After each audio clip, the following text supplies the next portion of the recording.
범사에 감사하라. 이것이 그리스도 예수 안에서 너희를 향하신 하나님의 뜻이니라.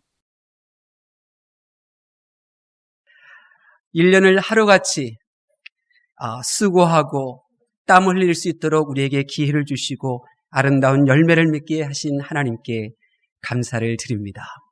또 앞으로도 우리가 수고할 수 있는 건강, 수고할 수 있는 일거리를 우리에게 주시고 그리고 열매를 추수하는 기쁨을 맛보게 하실 그 하나님의 선하신 계획에 또한 감사를 드립니다. 우리 함께 목소리 합쳐서 이렇게 말해 보실까요? 따라해 보세요. 하나님, 감사합니다. 네. 어떤 분들은 추수감사주일이 그 시작이 우리나라가 아니라 미국에서 시작된 것이 아니냐. 근데 왜 우리가 지켜야 되느냐. 이건 종미다. 그렇게 말하는 분도 있고요. 또 성경에 추수감사주일 지키라는 말씀이 어디 있어. 맥주감사주일이야 지키라 하셨으니까 지키지만 말씀이 없는 것 같아. 이렇게 의문을 제기하기도 합니다. 그러나 이 추수감사주일은 우리 귀한 신앙의 유산이며 또 당연히 성경적 근거가 있는 그러한 절기입니다. 그렇기 때문에 우리의 부모 세대가 이것을 기쁨과 감사함으로 지켰기 때문에 또 우리가 지금 당연히 지키는 이 추수감사주일이 우리 다음 세대들도 우리 후손들도 당연히 발전시키고 그리고 지켜야 할 귀한 절기죠. 1621년에 처음으로 첫 번째 추수감사주일이 이 땅에서 드려지게 됩니다. 여러분 가운데 가장 힘들고 삶이 고통스럽다고 여기는 분들, 혹 여러분 가운데 참 삶이 정말 지쳤다 이렇게 생각하시는 분들, 그분들 이상의 상황 속에서 처음으로 추수감사주일이 지키게 됩니다. 범사에 감사하신 하나님의 말씀에 귀를 기울였던 이 청교도들이 지금 이렇게 힘들고 이렇게 어려운 현실 가운데서도 우리가 적게나마 추수한 이러한 사실에 하나님 앞에 감사해야 되겠다. 비록 그들이 한 해 동안 가장 혹독한 한 해를 보냈고 또 지금도 참으로 암담한 현실이지만 범사에 감사를 하신 하나님의 말씀 앞에 하나님 앞에서 우리에게 주신 것들을 추스리고 또 하나님께서 우리에게 주신 것을 함께 나눌 수 있는 이웃들, 인디안들을 초청하고 그래서 함께 하나님 앞에 감사함으로 시작한 것이 바로 추수감사주일인 것입니다. 그러므로 반드시 우리 신앙의 성도들이 지켜야 할 교회의 귀한 유산인 것입니다. 그러면 왜 하나님께서는 범사에 감사라고 말씀하신 걸까요? 하나님께서 범사에 감사하신 이유는 분명히 우리에게 유익이 있기 때문에 그런 말씀을 하신 것입니다. 그렇다면 범사에 감사할 때 우리에게 오는 유익이 무엇일까? 첫 번째로 세 가지를 말씀드립니다. 범사에 감사하는 자에게 주는 유익. 첫 번째로 범사에 감사하는 성도만이 이 세상의 위로가 아닌 하나님이 주시는 그 위로를 받을 수 있기 때문입니다. 이 사회는 수요자가 있기에 공급이 이루어지죠. 마찬가지로 사람도 결핍을 느끼면 반드시 충족되어야 합니다. 배가 고프면 밥을 먹어야 하듯이 문화가 갈급하면 라면을 먹어도 커피를 그렇게 먹으면서 그는 그 결핍을 채우고 그리고 위로를 받습니다. 이것은 나쁜 것이 아닙니다. 그런데 문제는 내가 무엇으로 채워서 위로를 받고 있느냐 하는 것입니다. 우리는 우리의 모든 필요를 채웁니다. 이것은 전혀 나쁜 것은 아닙니다. 지금 제가 말씀드리는 것은 지금 내가 무엇을 채워서 무엇으로 위로를 삼으며 살아갈 용기를 얻느냐는 것입니다. 여러분은 무엇으로 위로를 삼으며 살고 계십니까? 육의 사람은 먹고 싶고 보기에 좋은 육의 것으로 위로를 삼습니다. 아담이 하와가 그랬죠. 보기에 좋고 먹음직스럽고 탐낼 만한 선악과를 먹고 그들은 그렇게 그 길을 걸어갔습니다. 그러나 영의 사람은 육의 결핍 속에서도 육의 충족으로 위로를 삼는 것이 아니라 그 결핍 가운데 주시는 하나님의 위로를 통하여 위로를 삼는 것이죠. 이 세상의 사람은 안개처럼 사라질 이 세상의 것에 결핍을 느끼고 이 세상의 것으로 채워서 위로를 받아 살아갑니다. 그렇기 때문에 육에 속하고 세상에 속한 사람은 계속해서 육의 위로를 삼고 세상의 것으로 위로를 받습니다. 부자든 지식인이든 그가 건강한 사람이든 병자든 상관없이 그가 육의 사람이고 이 세상에 속한 사람이라면 그는 세상의 것을 소유하며 위로를 삼고 세상의 것을 즐기며 위로를 삼습니다. 그러나 영의 사람은 주님의 희생과 주님의 보혈로 구원받은 사실을 믿는 사람은 결코 이 세상이 주는 것으로 위로를 삼지 않습니다. 결단코 세상의 그 무엇으로도 위로를 삼지 않습니다. 예수님의 희생과 예수님의 헌신을 기억하는 성도에게 있어서 유일한 위로는 나의 성공도 아니고 나의 주변에 넘쳐나는 사람도 아니고 나의 인기도 나의 형통도 아닌 오직 나에게 위로자로 다가오시는 그 하나님만이 그의 위로자가 되는 것입니다. 가난해도 질병이 걸려도 오직 하나님 때문에 위로를 받을 수 있습니다. 교회가 위기라고 하는데 교회의 위기는 성도들이 순간순간 만나는 그 외로움, 그 고난 속에서 하나님의 위로하심을 받을 줄 모르기 때문입니다. 왜 교회가 위기냐면 이 세상 사람들에게 하나님 한 분만으로 위로를 받고 다시 용기를 내고 다시 일어서며 다시 기뻐하는 그 모습을 세상 사람들에게 보여주지 못하고 있기 때문입니다. 성도의 신앙생활이 흔들리고 꾸나지 못한 것도 하늘의 위로를 받으려는 것이 아니라 이 세상의 물질과 이 세상의 즐거움으로 위로를 삼기 때문입니다. 이 세상이 점점 더 메말라가는 것 또한 하나님의 기록된 말씀인 성경을 위로 삼는 성도는 점점 사라지고 사람의 말로 위로를 삼는 종교인들이만 이 땅에 남아있기 때문입니다. 성경을 통해 저는 알고 있습니다. 범사에 감사하는 성도만이, 범사에 감사할 줄 아는 성도만이 나의 마음에 흐르는 눈물, 내 얼굴에 흐르는 그 눈물을 닦아주실 수가 있습니다. 세상이 주는 위로를 찾아 헤매지 않습니다. 세상의 위로를 받으며 그렇게 당당한 모습으로 살지 않습니다. 오직 범사에 감사하는 성도만이 성경 말씀을 위로 삼고 그의 신앙의 고귀함을, 그리스도의 향기를 이 세상에 드러내는 것입니다. 부디 여러분은 범사에 감사하셔서 세상이 위로해 주지 못하는 여러분의 인생을 하나님의 위로하심으로 일어서실 수 있기를 예수님의 이름으로 축원합니다. 두 번째로, 범사에 감사하는 성도만이 누군가의 거침돌이 아니라 누군가의 디딤돌이 될 수가 있습니다. 이 세상의 위로를 추구하는 사람은 누군가의 인생의 디딤돌의 역할을 할 수가 없습니다. 그러나 범사에 감사하는 성도만이 하나님의 위로를 받아 누군가에게 디딤돌이 되는 삶을 살 수가 있죠. 노두돌이란 말을 여러분 들어보셨습니까? 노두돌은 말을 타거나 내릴 때 사람이 디디려고 대문 앞에 놓은 큰 돌을 의미합니다. 하마석으로 더 잘 알려져 있는 용어이죠. 하마석, 이 노두돌은 사람이 넘어지라고 있는 것이 아닙니다. 다리가 짧거나 또 힘이 약한 이가 쉽게 말의 등에 오르고 또 말에서 내릴 수 있도록 돕는 기능을 하는 것입니다. 범사에 감사하는 성도가 누군가에게 노두돌과 같은 존재로 살아가는 거죠. 그 사람의 단점을 보완해주는 사람, 그 사람이 더 빠르게 일 처리할 수 있도록 그렇게 힘이 되어주는 사람, 이런 사람은 범사에 감사하는 성도만이 할 수가 있습니다.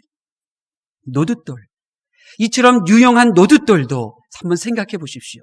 사람이 다니고 있는 길 한복판에 갖다 놓는다면 어떻겠습니까? 더 이상 사람에게 도움을 주는 노두돌이 아니라 사람의 발에 사람을 넘어뜨리는 걸림돌이 될 것입니다. 같은 돌인데도 대문 앞에 놓여지면 사람에게 도움이 되고 이 길 한복판에 놓여지면 걸림돌이 되는 것입니다.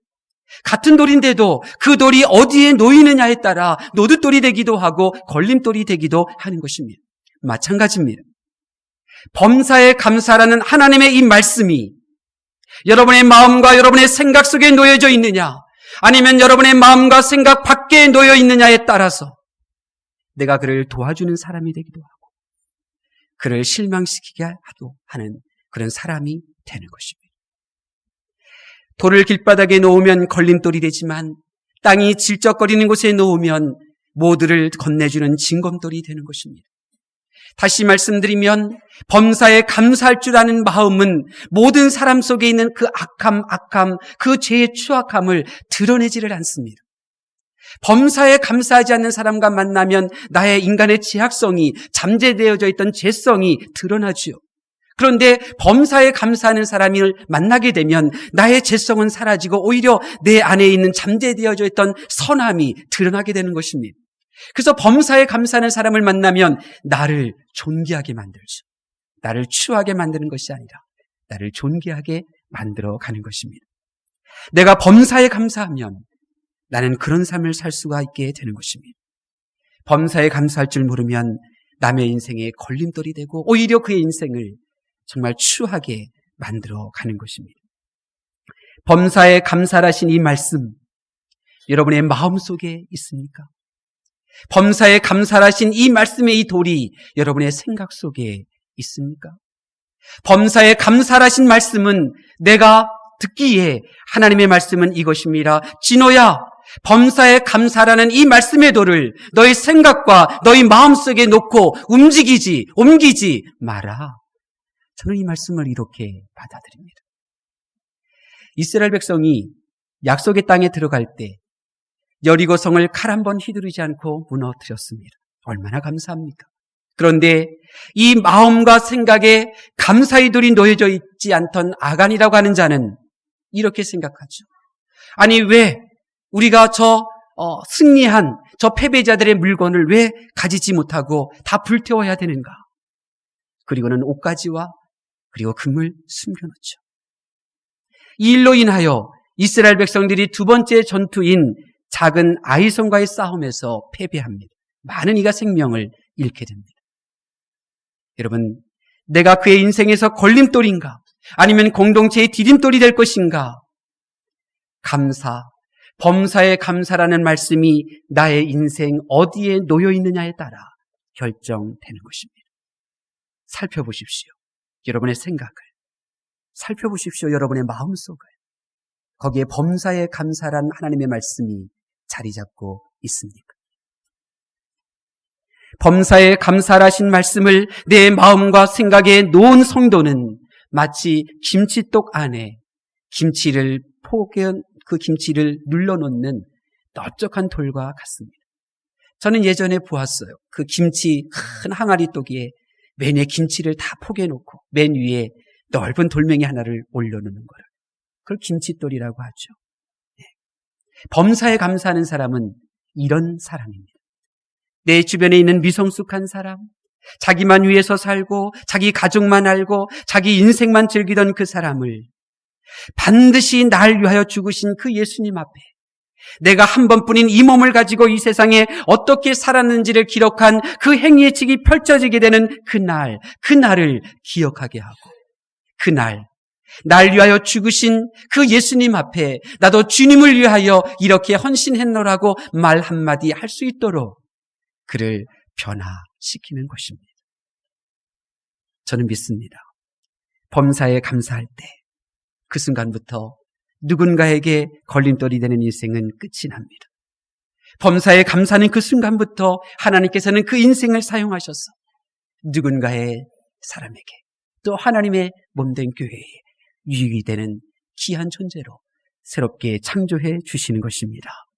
여러분의 마음과 생각 안에 범사에 감사라는 말씀을 오늘 이 시간 두 손으로 받들어 내려놓으실 수 있기를 바랍니다. 그리고 옮기지 마십시오. 사랑하는 여러분의 이들과 교회 그리고 하나님께 쓸모있는 그러한 삶으로 살아가게 될 줄로 믿습니다. 마지막으로 이 세상의 위로가 아닌 하나님의 위로를 받는 자는 누군가의 인생에 도움이 될 뿐만 아니라 다음 세대를 세울 수가 있습니다. 범사에 감사하는 사람만이 다음 세대를 세울 수 있죠. 저는 오늘 이 시간 우리 장기쁨 집사님에 대하여 함께 이야기를 통해서 은혜 나누기를 원합니다. 제 집사람이 8일 전인가요? 토요일 오후에 이 금메달 마트 아시는지 모르겠어요. 그 이편에 있는 롯데리아 예은이와 함께 들어갔답니다. 근데 가게에 들어서자마자 집사람의 눈길이 간 것은 아이들이 희희낙낙 웃고 있는 조그만 한 테이블이었다는 것입니다. 그래서 뭐가 이렇게 재밌어? 하고 고개를 돌려보니 그곳에 장기쁨 집사님과 하랑이와 하림이, 또 하림이와 하민이, 하늘이는 모르겠는데 혜성이는 모르겠는데 하늘이는 있다고 그랬는데 혜성이는 없었나요? 없었군요. 역시 정확하게 본 것 같네요. 이렇게 둘러앉아 있었더랍니다. 그래서 이제 인사를 하고 이제 이렇게 테이블에 또 이렇게 앉았는데 이 장기쁨 집사님은 그냥 흐뭇하게 아무 말도 안 하고 그냥 웃고만 있더래요. 그런데 아이들이 자기들끼리 그냥 시끌벅적 이야기하고 웃으면서 이렇게 있더랍니다. 그 모습이 얼마나 보기에 좋았는지 예은이가 아유 나도 저기 가고 싶어 계속 그렇게 이야기를 했다고 합니다. 어떤 연유로 해서 우리 장기쁨 집사님이 가게에 아이들과 더불어 함께 있는지는 모르겠습니다. 도대체 하늘이 엄마 아빠가 어디 있었는지 하림이 하민이 엄마 아빠는 어디로 갔는지 나는 그 이유는 모르겠습니다. 그러나 드리고 싶은 것은 저는 그 일 잘합니다. 아이들 앞에서 가만히 웃고 있는 거 잘합니다. 다음에 장기쁨 집사님 부르지 마시고 저도 불러주시면 네, 좋을 것 같아요. 여러분 하나님이 보고 싶어 하시는 모습이 바로 이것입니다. 활짝 웃는 장기쁨 집사님의 그 모습. 분명 토요일 오후에 아이들과 함께 가게를 방문하는 것 귀찮게 여길 수도 있는데 그 웃는 모습은 감사함으로 가득한 마음 아니었습니까? 그 부모 세대에 감사하는 그 마음이 다음 세대들에게 웃음을 준 것입니다. 여러분, 이 아이들의 웃음이 의미하는 바가 무엇인 줄 압니까? 교회 다니는 집사님이 좋구나. 교회 다니는 집사님이 좋구나. 교회 다니는 또래들, 친구들이 좋구나. 나도 교회가 좋아지네. 나도 하나님이 좋아. 이겁니다. 아이들이 웃음이 의미하는 바가 바로 그거예요. 여러분 아시잖아요. 히틀러가 제2차 세계전쟁을 일으켰어요. 정말 끔찍한 죄악을 인류에게 행했죠. 왜 그가 그 길을 걸어갔습니까? 그가 어렸을 때 성당에서 성찬식이 열릴 때 신부님을 돕는 역할을 했었는데 그가 실수를 했어요. 그때 신부가 야단을 쳤죠. 야단을 쳤어요. 마음이 상했어요. 기분이 나빴어요. 그리고 성당을 끊고 하나님의 자녀됨을 부인하고 그렇게 나간 겁니다. 여러분, 복음이 전파되기 이전에, 말씀이 전파되기 이전에 아이들의 마음 문을 여셔야 되는 거예요. 그것은 감사하며 그들을 대할 때 내가 너를 만나서 좋고 내가 너와 태어나서 좋고 내가 너에게 이 맛있는 음식을 사줘서 좋고 그 감사하는 마음이 생길 때 그들의 마음이 열리는 거죠. 저는 믿습니다. 범사에 감사할 줄 아는 부모 세대만이 다음 세대를 세울 수가 있습니다. 저는 우리의 자녀들이 야단 맞으며 자라기를 원하지 않습니다. 저는 우리의 교육부서 자녀들이 감사 없는 마음에서 나오는 언어, 그 손길 속에서 양육받기를 원하지 않습니다. 저는 우리 교회 학교 학생들이 교회에 와서 마음 상한 일들이 없기를 바랍니다. 우리의 자녀들은 범사에 감사하는 부모 세대에 의하여 자라나야 합니다.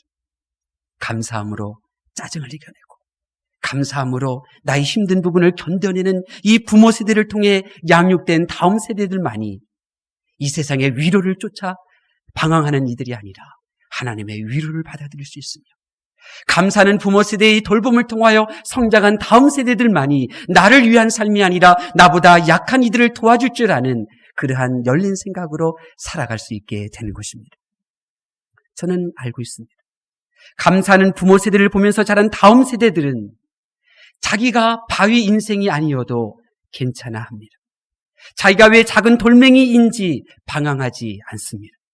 나는 왜 큰 돌덩이와 같은 인생이 아니라 왜 작은 돌멩이의 인생이 되어야 하는지, 심지어 제일 작은 자갈이 된다 할지라도 그들은 방황하지 않죠.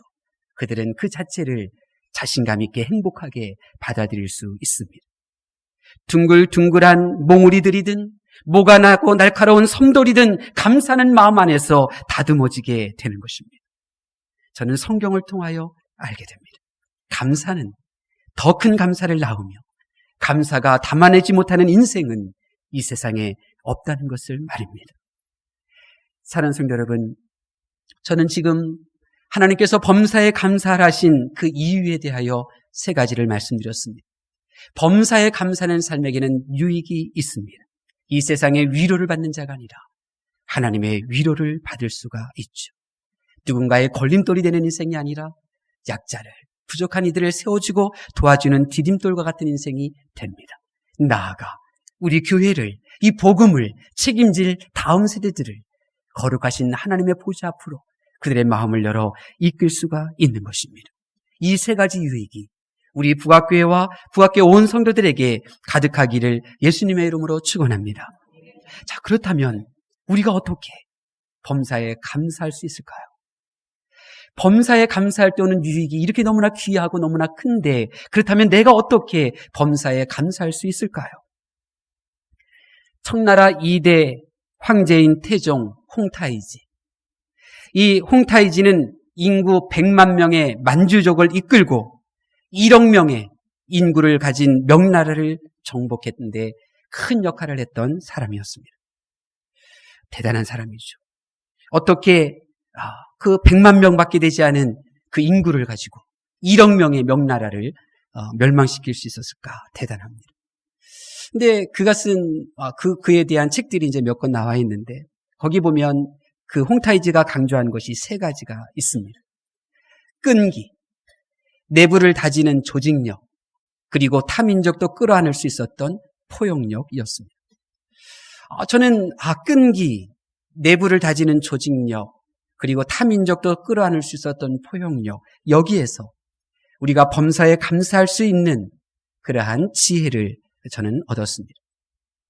우리가 하나님의 말씀에 순종하여 범사에 감사하는 성도가 되려면 우리가 이렇게 하나님의 도우심을 구해야 합니다. 첫 번째로 끈기를 가지고 감사일기를 쓰실 수 있기를 바랍니다.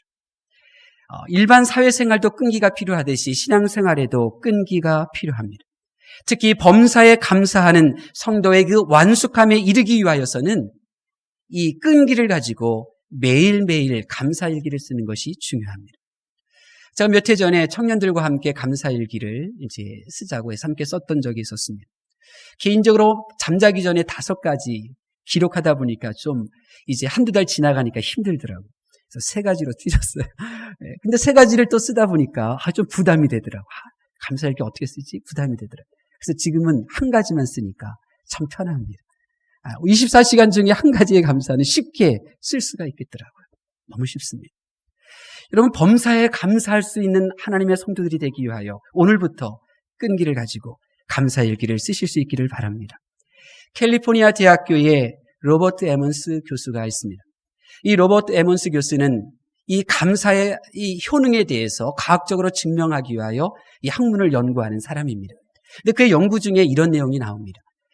감사일기를 쓰는 그룹과 또 그냥 일반 일기, 그냥 이런 일이 있었다 일기를 쓰는 그룹과 비교를 해보았더니 행복지수가 감사일기를 썼던 사람이 훨씬 높더랍니다.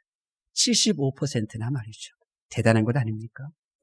끈기를 가지고 오늘부터 감사일기를 쓰실 수 있기를 바랍니다. 두 번째는 내부를 다지는 조직력, 이 조직력이 미래를 얻었던 것처럼 여러분의 가족 구성원, 구역 구성원들이 서로 함께하는 시간을 가지셔야 합니다. 한번 생각해 보십시오. 여러분이 하루 동안 배우자와 대화 나누는 시간이 얼마나 됩니까? 여러분이 하루 동안 여러분의 자녀들과 대화 나누는 시간이 얼마나 됩니까?